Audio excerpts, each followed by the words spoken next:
Good evening, ladies and gentlemen. Your Excellencies, I would wish to start, if that is okay. Short-lived climate pollutants is a very core issue that most of the time is forgotten.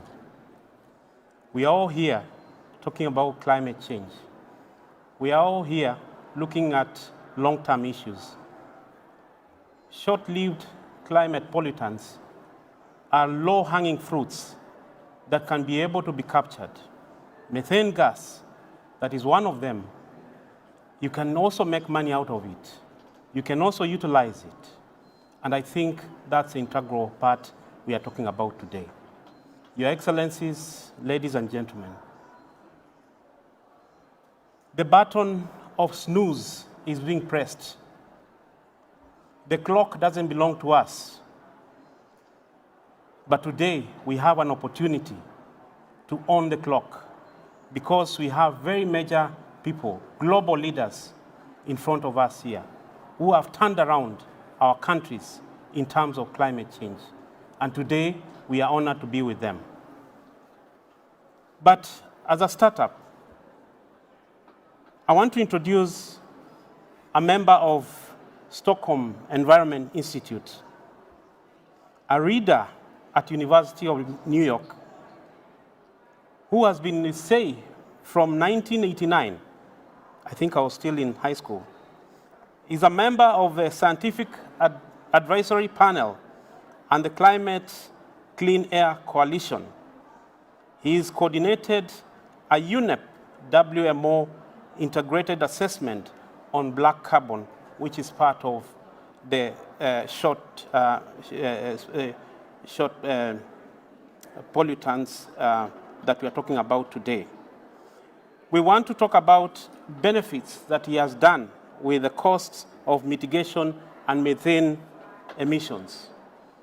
Please give it up for Dr. Johan, who is from SEI, to give us his opening remarks and set the scene. Please clap for him.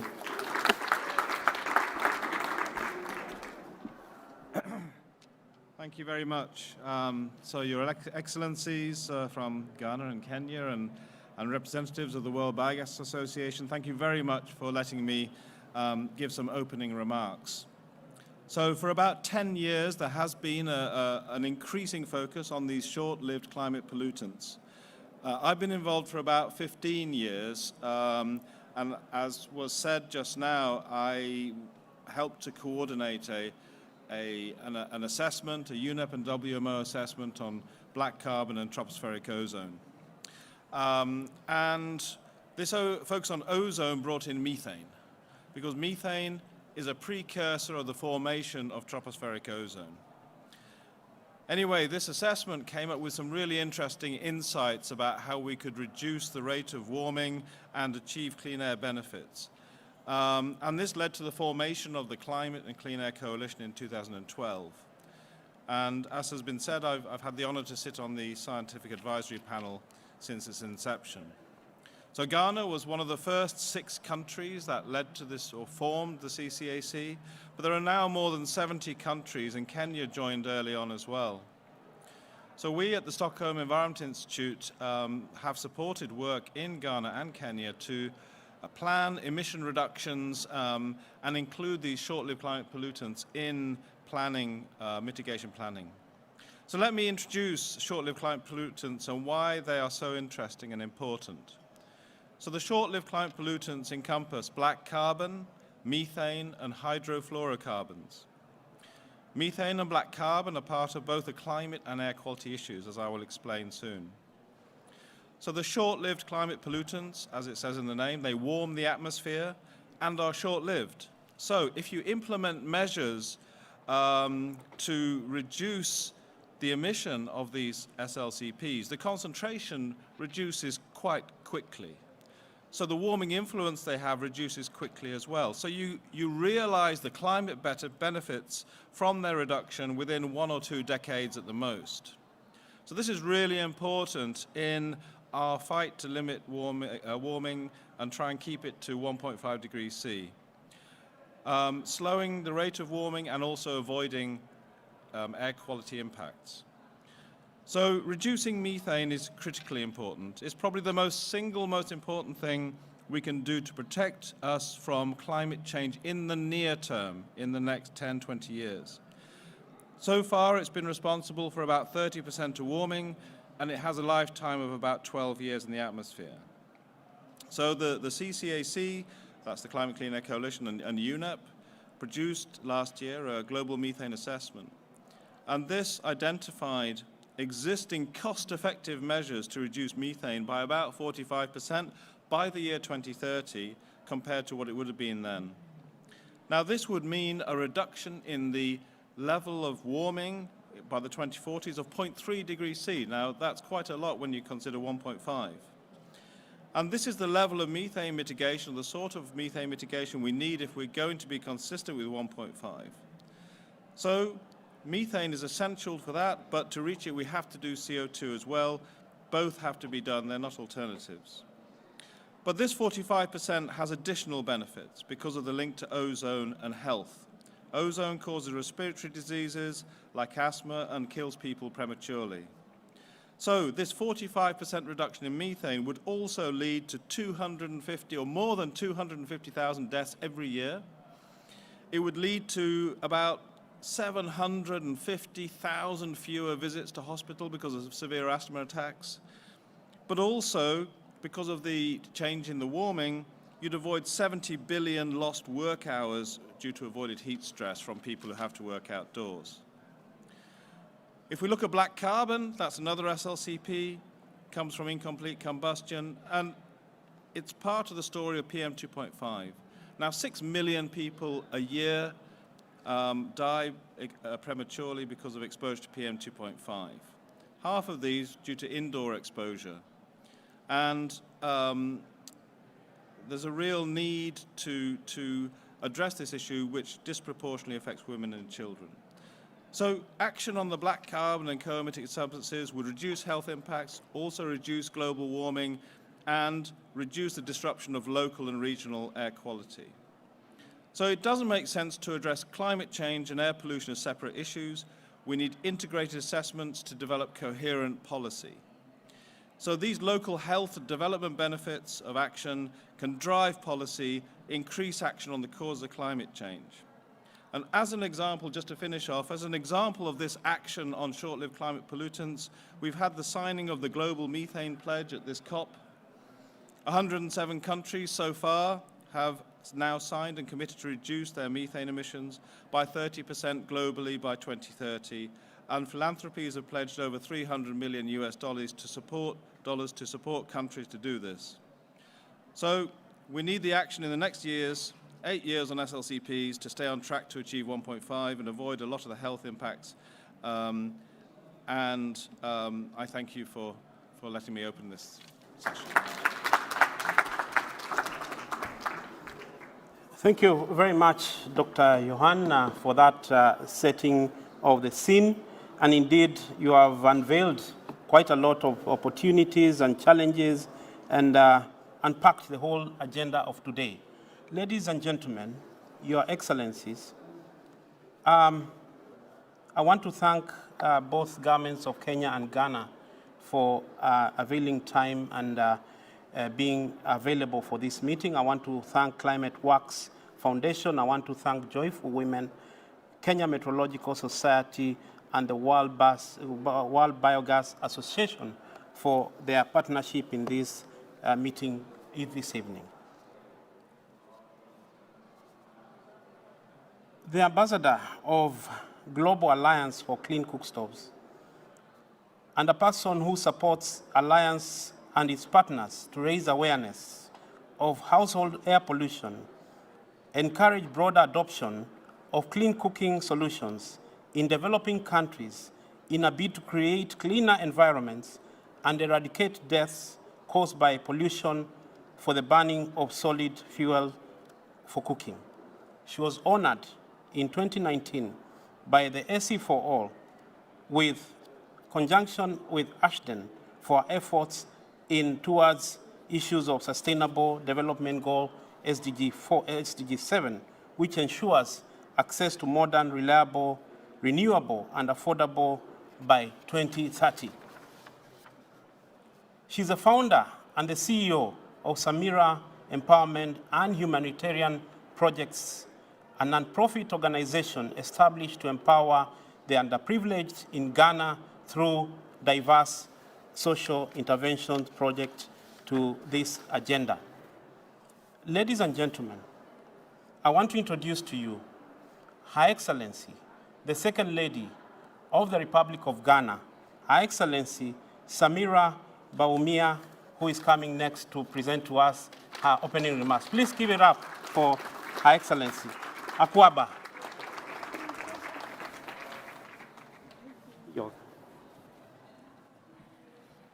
Thank you. It's an honor to be here. This event marks an important step in addressing the issues of air pollution, climate change, and its synergies with women's health, gender inequality, and the economic empowerment of women across the African continent. I thank Her Excellency Mrs. Rachel Ruto and the Joyful Women organization for inviting me. I'd want to also commend the organization for championing the cause of women empowerment in Kenya. Clean cooking solutions are a significant part of the clean energy transition and access conversation. Unfortunately, clean cooking hasn't been given the necessary attention and investment despite its enormous effects across the sustainable development agenda. Despite unclean cooking being a leading source of global air pollution and causing more deaths every year than HIV, AIDS, malaria, and tuberculosis combined, it's one of the most underfunded and furthest behind indicators in the SDGs, receiving less than 1% of the estimated resources needed to address it. Interventions to improve energy access have focused mainly on electricity access and have often neglected non-electricity household energy needs. While 1.3 billion people lack access to electricity, more than double that number, 3 billion, still rely on biomass for cooking. The number continues to rise. Close to 900 million of Africa's population lack clean cooking solutions. If these trends continue, it can be estimated that by 2030, sub-Saharan Africa will have the greatest access deficit. Air pollution causes more than 7 million deaths every year, with 1.1 million deaths occurring in Africa. Household air pollution, which is driven largely by indoor cook stoves, accounted for 700,000 fatalities, while increased outdoor air pollution claimed 400,000 lives. Each number of these millions represents a mother, father, child, son, daughter, friend, etc. So these are deaths that matter, lives that matter as well. And they are avoidable. The State of Global Air Study indicates that about 236,000 infants are estimated to have died of air pollution-related causes in sub-Saharan Africa.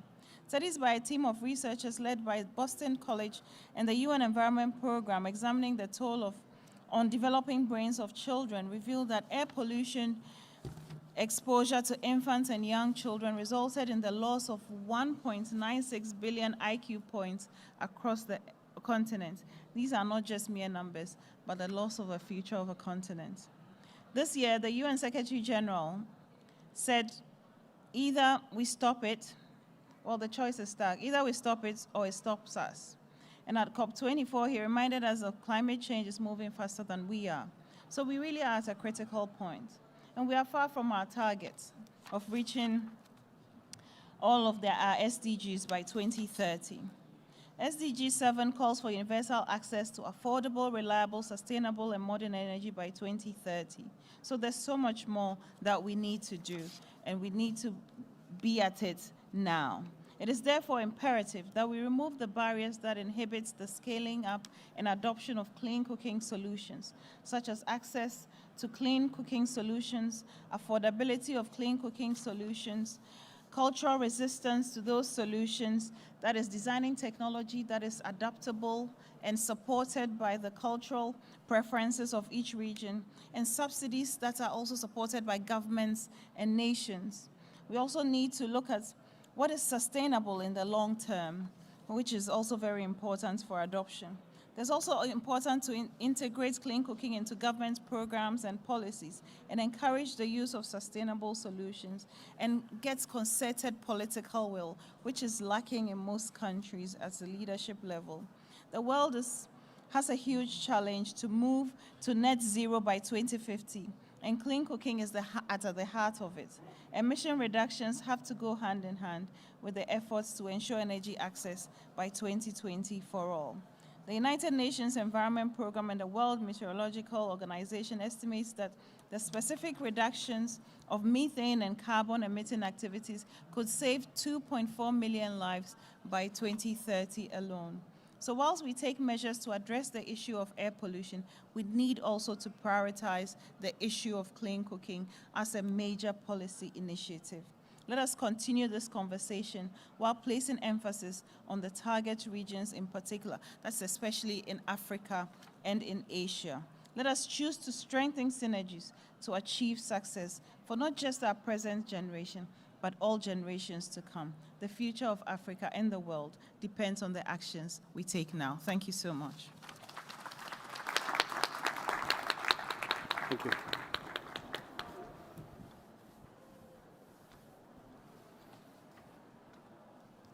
Thank you very much, Your Excellency, for those very, connecting issues about climate change to the grassroots. And I think you all know that more than 700 million people in Africa do not have electricity and are languishing also in issues of open fires in terms of cooking. So thank you very much, Your Excellency.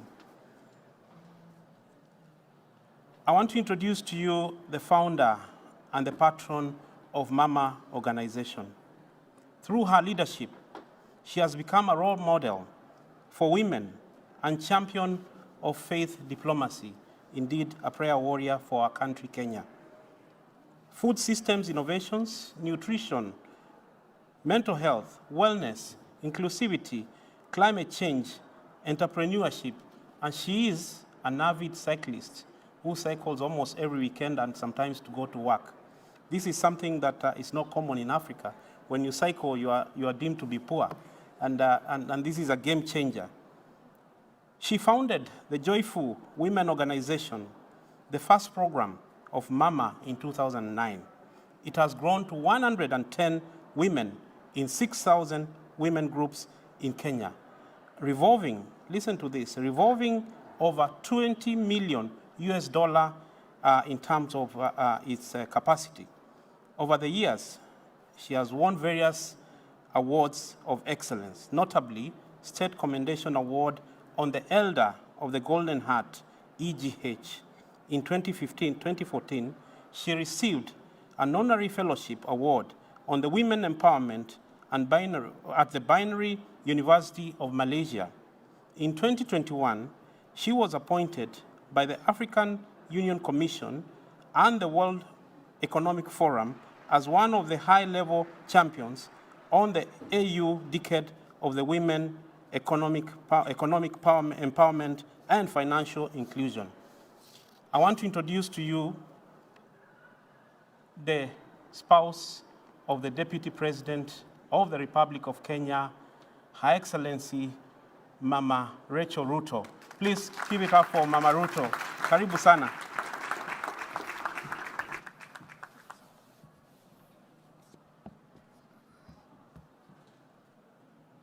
Your Excellency Samira Bauma, Second Lady of the Republic of Ghana, our partners, the Climate and Clean Air Association, the United Nations Environmental Program, Climate Works Foundation, World Biogas Association, Kenya Climate Change Working Group, Kenya Meteorological Society, and UNFCCC, country representatives and delegates, all protocols observed.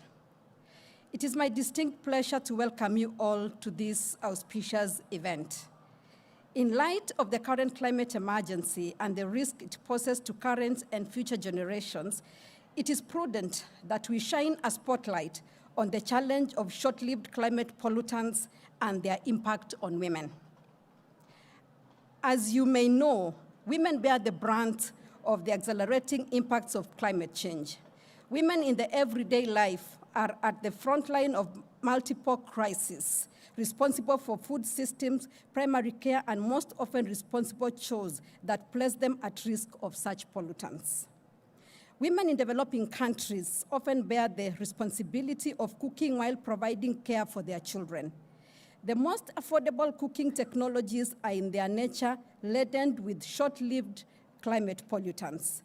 Constant exposure from use of fuels such as firewood and agricultural waste accounts for 90% of rural household energy needs. This results in serious health problems for women.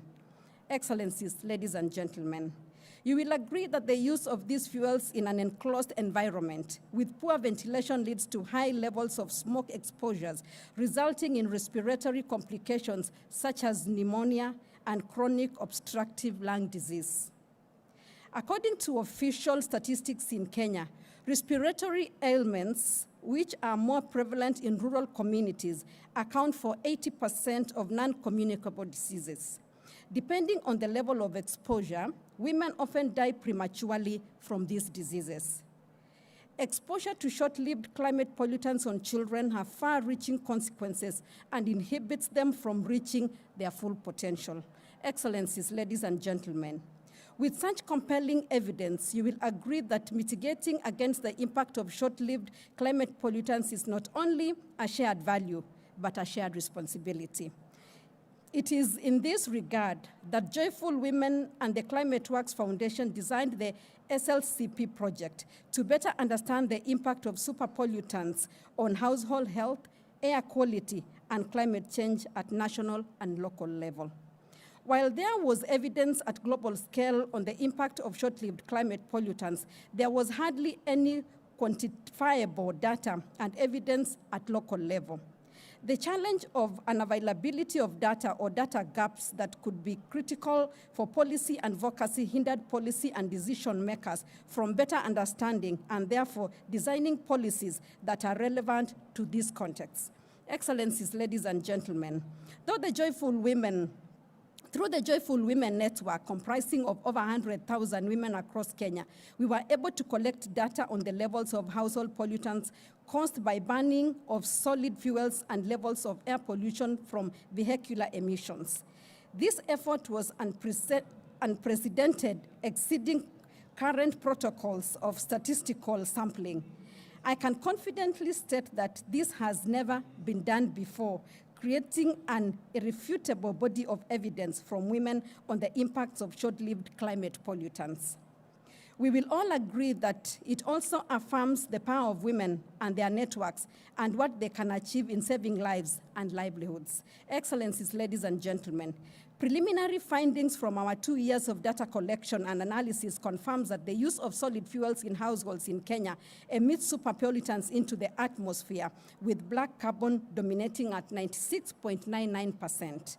We have also established that these pollutants cause multiple health challenges such as conjunctivitis, eye cataracts, pulmonary TB, asthma, and allergies. The study further revealed that neither the women nor the health services providers associated the use of solid fuels with these health conditions. While the regulatory environmental provides for the monitoring and control of air quality, it does not account for widespread use of solid fuels for domestic use and is blind to the gendered impact of short-lived climate pollutants. Excellencies, ladies and gentlemen, as I conclude, you will agree that women are more affected by household air pollution. The body of evidence generated from our research provides a compelling case on the link between poverty and the inability of women to access clean cooking technologies and the need for policymakers to save women's and children's lives by providing for access to alternative cooking and lighting technologies. It is therefore my call to action for governments, private sector, civil society, and the United Nations to recognize that these diseases and deaths are preventable.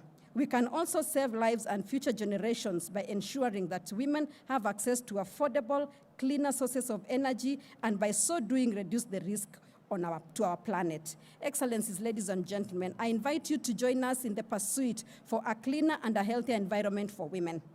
With our collective voice and actions, we can reverse the impact of short-lived climate pollutants. Once again, I appreciate the grant we received from Climate Works Foundation that was instrumental in kickstarting the conversation on solid fuels and their impact on human health, air quality, and climate change.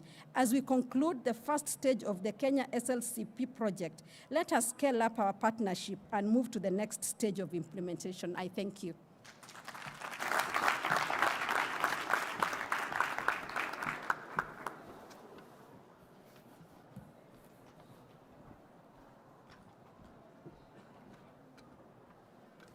Thank you very much, Your Excellency. Indeed, you all heard it's about health.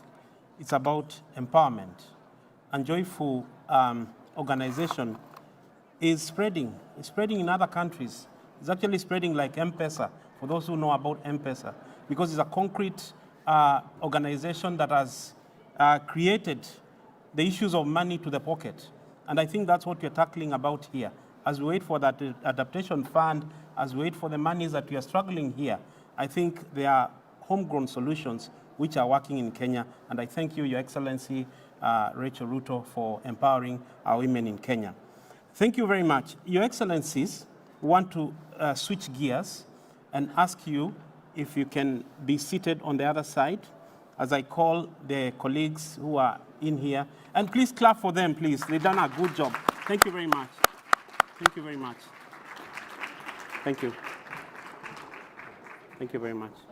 Thank you very much. Yeah. I want to call the next panelists. Please, you know yourselves. Arnold. Mr. Arnold Tuwei, Charlotte Morton, Alex Marshall. Please be on the stage.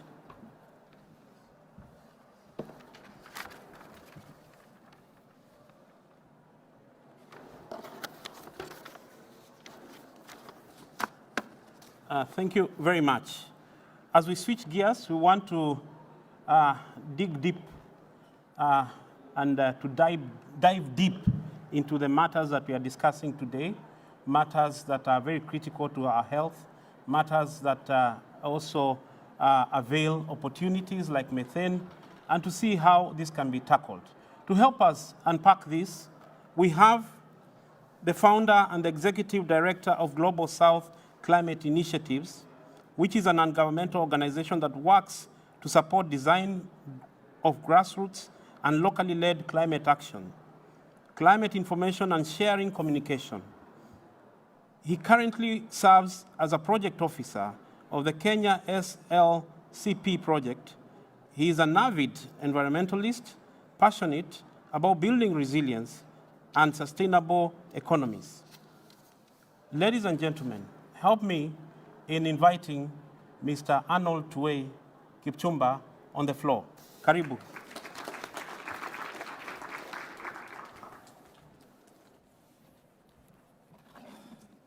So thank you so much, Kioli, for that kind introduction. So my name is Arnold Kipchumba, and I'll be going through the work that we've been doing with the Kenya SLCP project for the past 2 years. So this is a project that has been funded by Climate Works Foundation, with implementation with Joyful Women Organization, Friedrich Ebert Stiftung, Kenya Meteorological Society, and Council of Governors Secretariat. So I'll just quickly go through the work that we've been doing, and what we wanted to understand is the scale and status of short-lived climate pollutants and the effect it has on air quality, climate change, and women's health in Kenya. So just a quick background information about what informed this work is one, the Intergovernmental Panel on Climate Change special report on reducing short-lived climate pollutants says that we need to reduce emissions from methane and black carbon by 45% if you're able to achieve the climate goal of 1.5. Also, again, another statistic is that 70% of the Kenyan population is reliant on biomass use. And of this 70%, 90% is from rural households. So again, also another statistic from WHO, 4 million people die prematurely with illnesses attributed to short-lived climate pollutants and air pollution. And the Kenya Ministry of Forestry and Environment says that 14,300 people die annually from these related deaths. So you can see the synergies between exposure to these pollutants and the numbers of deaths that it's causing. So ideally what we were looking at is to, one, quantify short-lived climate pollutants, in particular black carbon emissions, and the effect it has on air quality, climate change, and health. Also to analyze the institution and legislative framework of short-lived climate pollutants in Kenya. So to just understand what is the legal environment around short-lived climate pollutants in Kenya and if it's inculcated into the policy processes. Number three, also to just strengthen the capacity of subnational entities. So Kenya has a devolved system of government, and so we have 47 county governments. And so we just wanted to strengthen the capacity of subnational entities and civil society organizations in managing short-lived climate pollutants. Also, lastly, is to recommend strategies on how we were going to integrate aspects of short-lived climate pollutants into the revised Kenyan NDC that was submitted last year. So this was covered partly by Johan, but Johan while setting the scene for this. But what are short-lived climate pollutants? They are climate forces that are really powerful and have high potency level. So ideally, what that means is then that they're able to retain so much heat compared to long-lived climate pollutants such as CO2. So we have black carbon, methane, tropospheric ozone, and HFCs. Methane, for example, has 86 times potential to warm the climate than CO2. And so, but in the case of this project, we are looking largely at black carbon emission at household level. And as you can see, the effect is local, and black carbon emission stays in the atmosphere for a few days, for a few to 2 weeks. But the level, its potency level is so high. So being able to reduce black carbon emissions from use of household of biomass use at the local level can be able to help countries, especially Kenya in this case, to achieve its near-term goals of 1.5. So here is just the climate mitigation pathway, so scenarios that have been developed by Climate and Clean Air Coalition, just showing the different scenarios that exist if we continued business as usual. If we reduced, we had actions on CO2. So the curve just shows, so you see, if we continue as business as usual, we'll go to the 3 degrees. And if we have CO2 actions alone, still we are not meeting the target. If we have black carbon and methane actions alone, we are still not meeting the target. We'll be way above 2 degrees. But if we are able to now integrate action of CO2 action and black carbon and methane action and HFCs action, it provides an opportunity for us to meet the Paris goal of 1.5. So this just shows where we did sampling in Kenya, the counties, as I'd mentioned. And ideally, what we are trying to look at is, one, the type of biomass majority of Kenyans are using. 2, also to quantify the potential, the global warming potential of black carbon in these counties. Also, again, what we've learned with this project is the role that civil society and subnational entities play when it comes to reducing short-lived climate pollutants. They offer an opportunity to complement what the national governments are doing, and also they can raise ambition to what the national government is already doing. Also, civil society organizations in terms of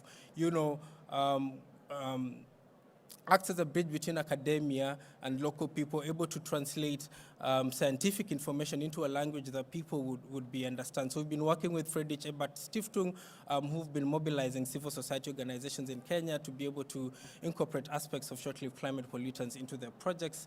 And then also, one of the objectives was to recommend strategies of to integrate SLCPs into the NDC, and we are proud to say that we were actively involved in the review process of the NDC for Kenya, and for now, aspects of short-lived climate pollutants have been incorporated in the revised Kenyan NDC, and also highlights of sustainable energy, and also inclusion of just transition. Just 1 minute, I'll be done. So the potential core benefits that have been provided when you reduce short-lived climate pollutants, as other speakers have said, one of the main core benefits is health, because many people are dying, improved technology, increased energy security, more rural employment. So that's the work that we've been doing for the past 1.5 years now. And we'll be having a workshop next year in Nairobi around March to share the full report of the work that we've been doing. Thank you so much, Kioli. Asante. Thank you very much, Arnold. Is this one on? Yeah. My mic on? Thank you very much, Arnold, for unpacking the short-term lived climate pollutants. Indeed, it's a good thing that you've unpacked, and now we can dwell with it more.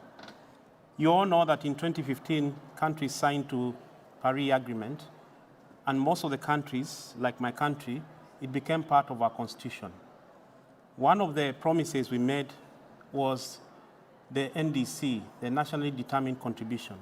As a country, Kenya, we promised to cut down 32%, which is equivalent to 143 million tons of carbon emissions equivalent.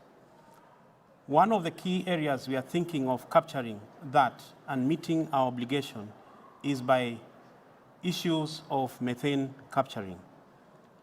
Biogas presents a very good solution to that. And you capture it and you use it, meaning that is one of the opportunities that can make Africa realize energy access and equity in terms of it, and becoming renewable and accessible. And this is the topic we are going to talk about next. She studied MBA at the London Business School before setting up a club business. And she saw a potential in an industry that had huge potential and value in the UK. Given the even bigger global potential, which must be achieved if Paris Agreement, Paris climate change targets, and UN sustainability goals are to be met. She played a pivotal role in the establishment of the World Biogas Association in the 2016 to promote, increase the rate of uptake of biogas globally. Join me in inviting Madam Charlotte Morton from World Biogas Association, WBA. Welcome to the podium.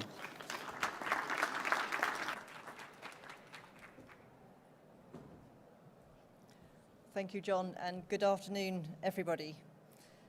The WBA is the is the global trade association for the biogas, landfill gas, and anaerobic digestion sectors. Today, I'm here in Glasgow at COP26 to talk to all of you here present physically and to all of you participating virtually about methane. Methane, as you know, has been very much in the news a lot this year, not least following the launch of the Global Methane Initiative earlier at COP. John Kerry, the US Special Presidential Envoy for Climate, describes the impact of delivering on the pledge as extraordinary, the equivalent of making all trucks and lorries, cars, planes, and shipping net zero. Humans, directly or indirectly, generate over 105 billion tons of organic wastes globally each year, all of which release harmful methane emissions and other greenhouse gases directly into the atmosphere as they decompose. Organic waste from food production, food waste itself, farming, landfill, and wastewater treatment are responsible for about 25% of global methane emissions caused by human activity. However, today, only 2% of these are treated and recycled, which means that 98% are emitting methane. It is therefore critical that we usher in a new era of waste management. We haven't changed how we treat our waste for millennia. We either burn or bury it. That has to change. But changing how we look at waste, in fact, presents a huge opportunity. Not only do we stop those methane emissions, but we can recover the valuable resources that those wastes contain. Anaerobic digestion recycles these wastes into green energy in the form of biogas for electricity or biomethane for heat and transport. In fact, enough to replace over a quarter of today's global coal consumption. A natural fertilizer to restore our depleted soils, bio-CO2, and other valuable bioproducts. By treating through anaerobic digestion all of the 105 billion tons of organic waste produced by humanity, ourselves, every year, biogas can reduce global greenhouse gas emissions by 10% by 2030. While we were all grappling with the raging pandemic, in 2020, there was a record-breaking rise in global methane emissions. Following Johan's remarks, I don't need to repeat why that is worrying. Over 100 countries have already signed up to the Global Methane Pledge, here at COP to deliver a 30% cut in man-made methane emissions by 2030. But while the Methane Pledge is a great step in the right direction, those targets cannot be met without the right level of investment and policies in place to support the technologies that will deliver those methane reductions. UNEP has recognized biogas as one of the readily available technologies that can deliver methane emissions reduction at low cost, especially in the waste sector. In fact, AD can deliver around 50% of the global methane pledge target. AD offers a circular solution that acts as a catalyst for circular economies across multiple sectors. When waste becomes a resource, you start, in fact, to see very little waste. As can be seen here, there are immediate direct benefits in delivering on the Paris Agreement and global methane pledge. There are additional positive externalities too, such as improved energy security and the arresting of soil degradation through the return of much needed carbon into the soil. The UNFCCC, the guardians of the Paris Agreement, call biogas a win-win-win-win-win solution. In this slide, hopefully you can clearly see the dividends of anaerobic digestion or biogas. Something that I haven't yet mentioned is that by recycling methane-emitting waste into bioresources, we can create millions of jobs globally too. We estimate 11 to 15 million jobs globally. And given that we have been sharing a platform with Her Excellency Samira Bawumia, Ambassador for the Global Alliance for Clean Cook Stoves, it's important to emphasize point 5. Biogas is a solution for clean cooking. Using biogas for cooking reduces the use of biomass, which in turn reduces the emissions of black carbon. To conclude, there is only one direction of travel. Biogas can deliver the global methane pledge from farm to fork and back again. It can improve the quality of life for people in the remotest villages in the world. It can mark the end of waste and deliver systemic change. It stands at the heart of the circular economy, says the International Energy Agency. It is tomorrow's technology here today. You can find out more here through our website. In the meantime, I'm delighted, or perhaps through you, John, to introduce Alex Marshall from Clark Energy. But John, I will let you do that. Thank you very much. Thank you very much. That was Charlotte Morton, from the CEO of World Biogas Association. Now, we're going to switch gears extremely fast. There's a small clock here. It will be like 3 minutes each, and I won't do the normal introduction. So I want to invite Alex Marshall, the director of Clark Energy, to take the floor. You have 3 minutes. Thank you.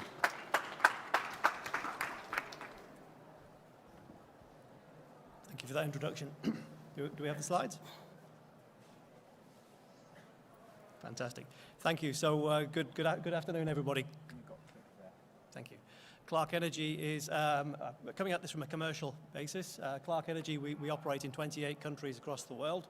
We have globally 7.2 gigawatts of power generation installed, which is roughly 18 million homes. We're a localized business, which is important because biogas has the opportunity to give local sources of jobs and employment in looking after biogas plants and the associated machinery. This is an important factor.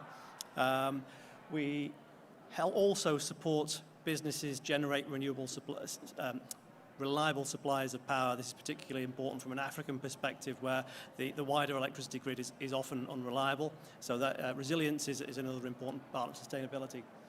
Globally, we've got 1.3 gigawatts of renewable energy. Most of this comes from the waste treatment industry. And when we're talking waste to energy, we're not talking incineration, we're talking biogas, energy from wastewater treatment plants, energy from distilleries, etc., for organic wastes that would otherwise have been wasted. Our business seeks to reduce methane and carbon dioxide emissions through increasing efficiency of power generation and also capturing methane. This is important to this subject. And one thing that hasn't been mentioned before is biogas and methane and renewable methane is a storable form of power, hence it can time shift when energy is required. With moving to more and more wind and solar power, the problem here is demand and supply do not match. The wind blows when the wind blows, the sun shines when the sun shines, and that doesn't match when we put on our kettle in the morning and want a cup of tea. So if we look at biogas and its different applications, or methane, its different applications in a gas engine, so our experience is gas engines and biogas upgrading facilities, there are a range of different uses of that. So if we go around on the top and the right-hand side, there's forms of ways you capture methane emissions using biogas. So firstly, biogas from waste, whether that's discarded food waste that would rot down organically. It can either rot down aerobically, which is like composting, or anaerobically, which generates methane, which should be captured. Biogas from agriculture, if those waste materials are able to generate methane, then that's a source that can be captured. Wastewater treatment plants from sewage gas and landfill sites. Likewise, the fossil industry still also emits methane to atmosphere. So at fossil fuel extraction sites, at oil wells, and at coal mines, they also have methane sources that can be captured and utilized. This is a particular example of the installed base we have globally, but not necessarily look at where we have installed the most. Look at where globally there is least utilization of biogas. I mean, particularly from an Indian perspective, whilst they're one of the pioneers of using biogas, there's huge opportunities there to recover and utilize municipal waste and at wastewater treatment plants. And likewise, Africa does have examples, and a growing number of examples of utilizing biogas, but still, particularly in the industrial sectors like Lagos, the built-up sectors like Lagos, Johannesburg, and other major cities, the waste treatment infrastructure could certainly be improved. So globally, I've estimated our installed fleet is able to reduce roughly 17 to 20 million tons of carbon dioxide emission, CH4 emission avoidance. So if we look at some project examples, first it would be remiss not to talk about Kenya. Tropical Power in near Lake Naivasha is a waste treatment site that utilizes flower farm wastes and uses it for power generation. That particular site, roughly 650 normal meters cubed per hour of methane is used there. Agrigaz in France, this is a site that recovers biogas, upgrades it to biomethane and injects it into the local gas grid, a renewable source of power. Kadungayo in Chennai, 15 years of operation, generating 1 megawatt of power, roughly 650 normal meters cubed per hour of methane, which is being recovered, prevented from emission to atmosphere and utilized for power. I'm sorry, Alex. One last one very quickly. The Plessis Gasso is another interesting one. Captures methane from a landfill site, but not only generates electricity, also renewable heat as well for the local village. Thank you very much. Thank you very much. I'm sorry for being a bit rude, but 5:15 we have to be out of this room, so believe me, we'll be out of this room. Ladies and gentlemen, I want us to switch gears once more to invite a few panelists here to join me. I want to invite Ruth Sego, who is a Senior Program Associate with Climate Works Foundation. I want to invite Dr. Ted Moyo, who is an Oxford Fellow. I want to invite Charlotte is already there, and Marshall. Please, Dr. Moyo, and please give them a round of applause, please, as they come. Thank you very much.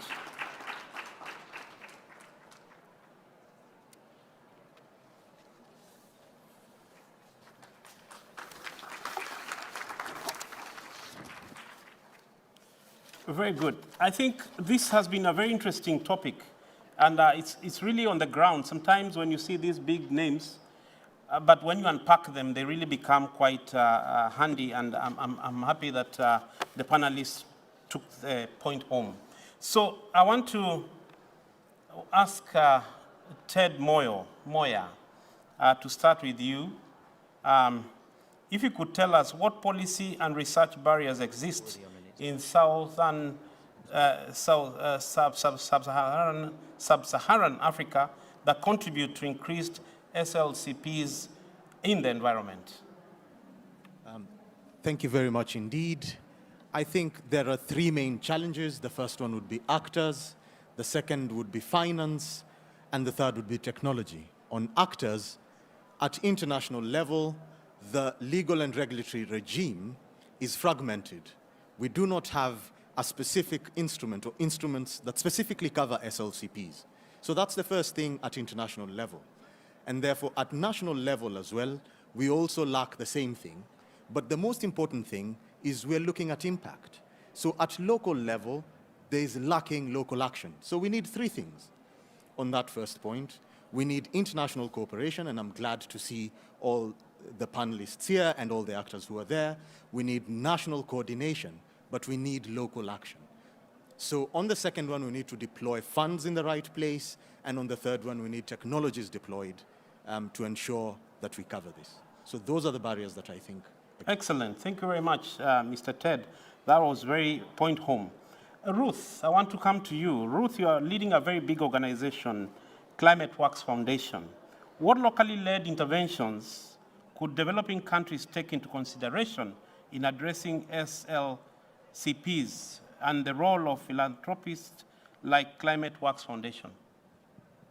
Great, thank you for that excellent question. So I would start by saying that we see this very much as the missing piece in the global energy transition narrative. So we haven't unpacked or focused enough on, the missing voices of women in the global south and their access to energy. So I'll just start by saying that that is the motivation for this project. And then in terms of things that developing countries ought to do, I think that what we are seeing from this project is that there are massive data gaps, there are massive governance challenges as regards addressing super pollutants. So I would say that what the SLCP project is doing is focusing mostly on that, right? So raising awareness first on the importance of super pollutants, and then thinking about how this translates into policy formulation processes. So I think that that is one of the, first steps that developing countries can, take to address super pollutants. And then, of course, thinking more about the larger energy transition narratives. There are opportunities, as you've seen from your presentation, to think about revolutionizing the energy grid in Africa, the opportunities for that. So I think that there is quite a lot that can be done.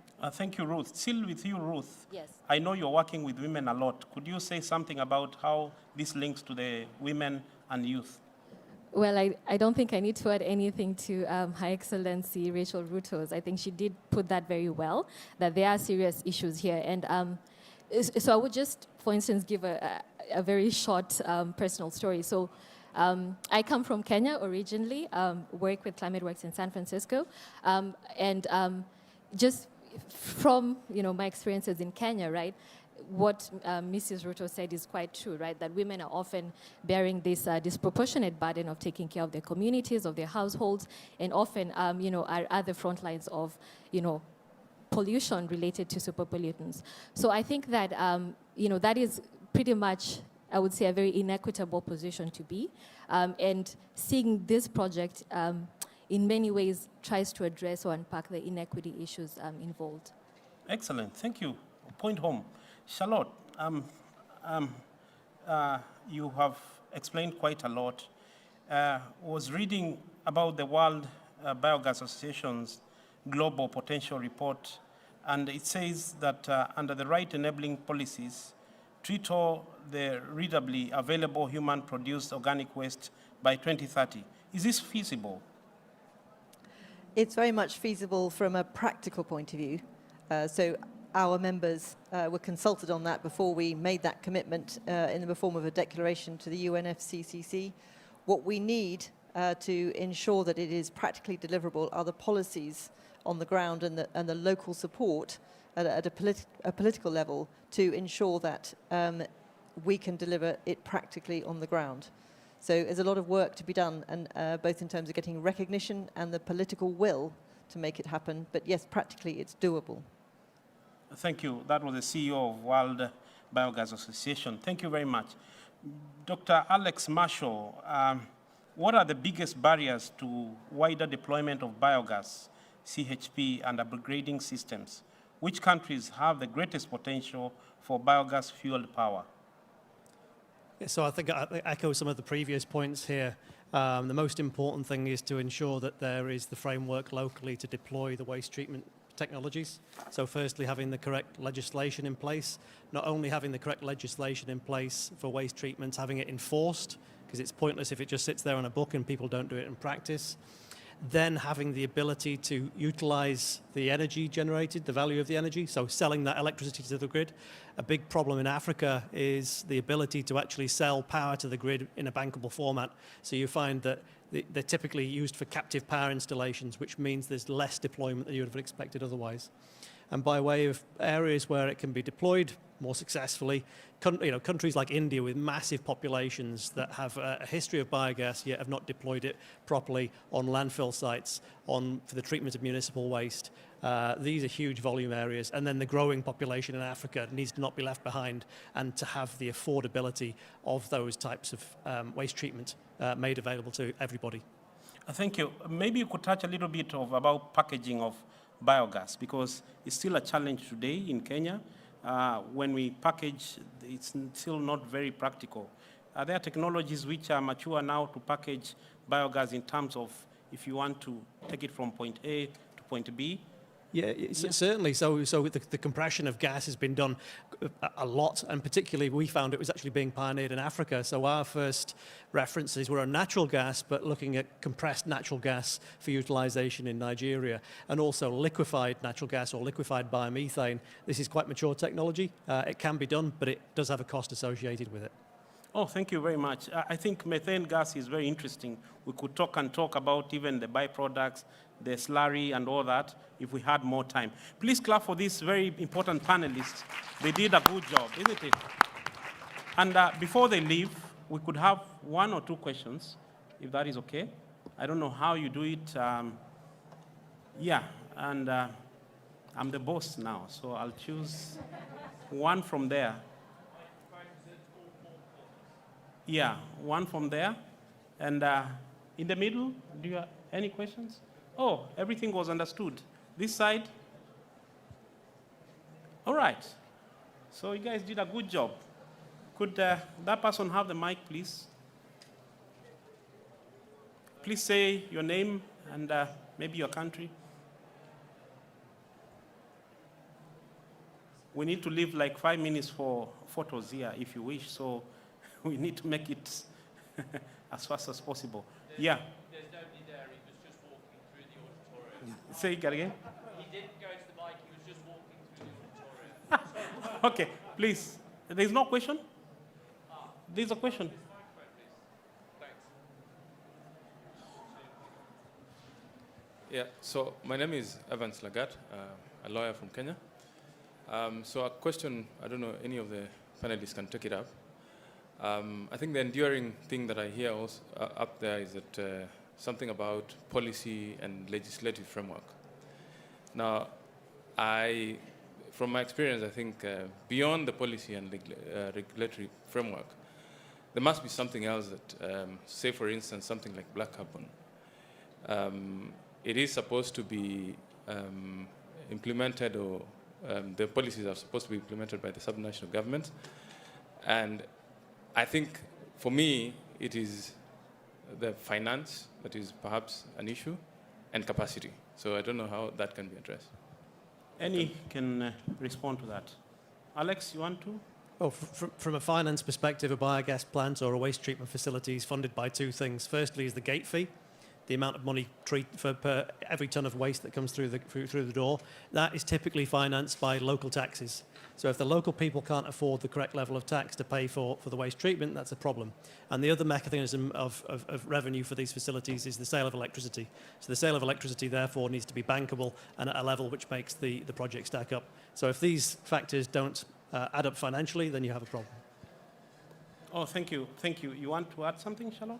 Well, I would just add that one of the problems about addressing climate change in particular, one of the problems about addressing climate change in particular is for these solutions is that we don't put a price on the benefits that the technologies deliver. So we've just talked about how much methane, capturing all the organic wastes that we are generating and putting them through AD, the benefit of that is huge, but nobody is paying a reward for that. Yeah.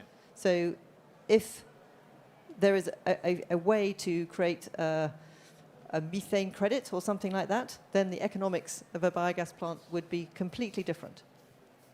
Excellent. Thank you. We have one last question here. Hello, thank you very much. My name is Marielle. I work with Gaia, the Global Alliance for Incinerator Alternatives, and we support zero waste strategies in cities and communities all over the world. We support definitely many of the projects that have been presented in your event. What we find for this to be successful is that one key piece on the puzzle is to make sure that organic waste is separated at the source. So we see here a connection with waste management policies that very often miss that step, just jump into implementing some of these projects without having sorted this important element, which is separating the organic waste at the source. And therefore, we miss the really important opportunity to make sure that these projects are successful and can be implemented at scale. So I was wondering if you can elaborate a bit on your thoughts, if you see the same, if you think that, about this important element, which is the waste management policies to be aligned to make sure that these projects can happen. Thank you. Yeah, very briefly. Any of the panelists? Charlotte, you can go. I can take it very briefly. You're completely right that it is vital that we, particularly in the case of food waste and agri-waste, that these are separated at source. And there's an additional benefit to doing that, which is that you see a food waste reduction, which delivers a further significant benefit. So just by recycling organic wastes through anaerobic digestion will get you a 10% reduction in global emissions. You can get a further 3% reduction in global emissions through the food waste reduction you get that is delivered by separate food waste collections. So yes, it's absolutely really important. There is a cost attached to it, but we see the benefit. So we have to find the solution to paying for what needs to happen. Thank you very much. Your Excellencies, ladies and gentlemen, I want to say it was a nice day. We did a good job. Please clap for yourself also. We've come to the end of our session. I don't know how protocols allows, but there was a request by the panelists to take a photo with Your Excellencies. I don't know. Sorry, forgive me if the protocols are not. Yeah, okay. I can see a thumbs up. The panelists, please come.